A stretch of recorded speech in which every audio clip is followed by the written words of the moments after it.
ট্রাইব্যুনালে সাবেক প্রধানমন্ত্রী স্বৈরাচার শেখ হাসিনাকে হিটলার মুসোলিনির সাথে তুলনা করেছেন মাহমুদুর রহমান। বিস্তারিত দেখুন ভিডিওচিত্রে।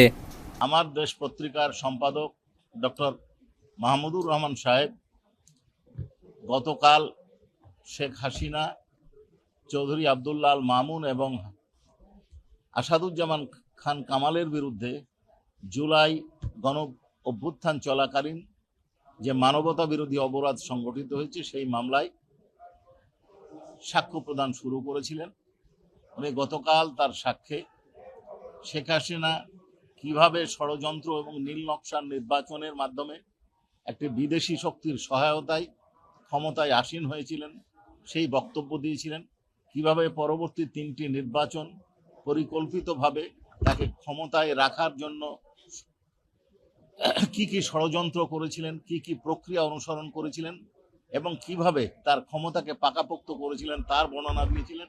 এক কথায় শেখ হাসিনার স্বৈর শাসক হয়ে ওঠার কাহিনী এবং স্বৈর শাসন বহাল রাখার যে প্রক্রিয়া তিনি অনুসরণ করেছিলেন তার আংশিক বর্ণনা তিনি দিয়েছিলেন। আজকে এই সরকারের পতনের বিষয়ে উনি আলোচনা করেছেন এবং বিভিন্ন উদাহরণ টেনেছেন। তার মধ্যে প্রথম উদাহরণ ছিল হিটলার এবং মুসোলিনি কি প্রক্রিয়ায় ইহুদি ধর্মাবলম্বীদেরকে হত্যা করেছিল। ঠিক বাংলাদেশেও শেখ হাসিনা তার রাজনৈতিক প্রতিদ্বন্দ্বী এবং বিরোধীদেরকে হত্যা করেছিল, অত্যাচার করেছিল, নিপীড়ন করেছিল, সেই বর্ণনা উনি দিয়েছেন।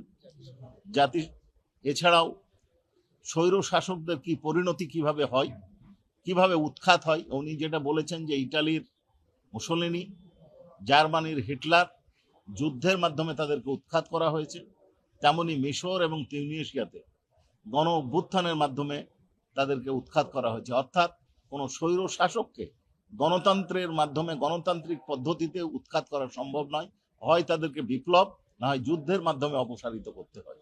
ঠিক সেই বর্ণনা দিয়েছেন এবং এই গণতান্ত্রিক জনগণের আকাঙ্ক্ষা বিপ্লবের মাধ্যমে এই সরকারকে উৎখাত করতে গিয়ে সরকারের পরিকল্পিত লেথেল উইপন ব্যবহার অর্থাৎ গুলিবর্ষণের মাধ্যমে যে 1400-এরও বেশি মানুষ নিহত হয়েছে জাতিসংঘের রিপোর্টে যার উল্লেখ করেছে তার বর্ণনা দিয়েছেন এবং তিনি আরো বিভিন্ন সূত্রের বর্ণনা দিয়ে বলেছেন 20,000-এরও বেশি মানুষ অর্থাৎ আন্দোলনকারী এবং ছাত্র জনতা যে গুরুতরভাবে আহত হয়েছে এবং তার পরিণতি তাদের ফ্যামিলি ভোগ করছে, কষ্ট ভোগ করছে, সেই বর্ণনা দিয়েছে। উনি শুধু এইটুকু বলে ক্ষান্ত হননি, উনি আরো বর্ণনা দিয়েছেন।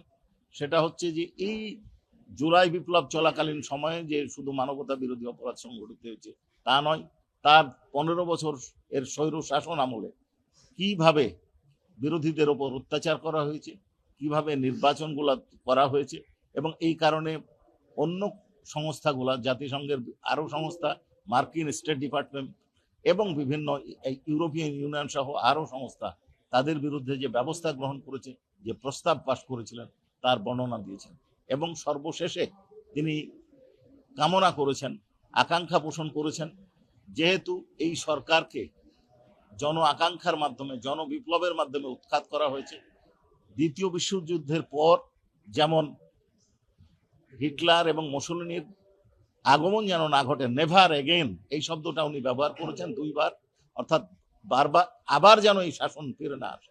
উনি আশা করছেন বাংলাদেশে এই বিপ্লবের মাধ্যমে এই বিপ্লবের প্রতিপক্ষ হিসেবে তারা যে অপরাধ সংগঠন করেছে এই আকাঙ্ক্ষা থেকে জনগণের আকাঙ্ক্ষা এই স্বৈর শাসন যেন এদেশে ভিন্ন কোনো ফর্মে ফেরত না আসে এই বলে এবং শাস্তি দাবি করে উনি তার বক্তব্য শেষ করেছেন। বক্তব্যের পর জেরা শুরু হয়েছে। উনি যেটা বলেছেন, উনি 3টা কথা বলেছেন যে জাতিসংঘের রিপোর্টে 1400-এরও মানুষকে হত্যাকাণ্ডর ঘটনা বলা হয়েছে।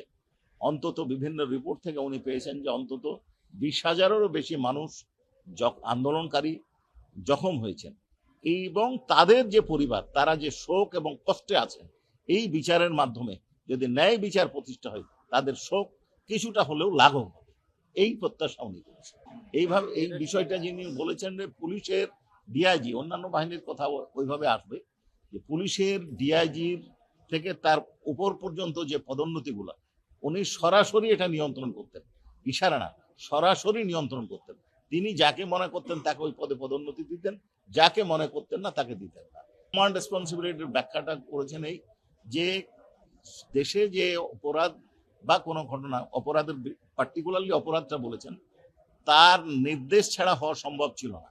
এছাড়াও যারা দায়িত্বে আছেন তাদের উচিত ছিল এই ধরনের অপরাধ সংগঠন করলে, যদি বেআইনিভাবে কোনো ঘটনা ঘটে থাকে বা কেউ যদি কোনো অপরাধ সংগঠন করে, ঊর্ধ্বতন কর্তৃপক্ষের উচিত ছিল এই অপরাধ বন্ধ করার জন্য ব্যবস্থা গ্রহণ করা। যারা দায়িত্বে ছিলেন তারা এই ব্যবস্থা নির্দেশ দিয়েছেন এবং অনেকে আবার ব্যবস্থাও গ্রহণ করেনি, যাদের এই এখতিয়ার ছিল তারাও এই ঘটনার জন্য দায়ী।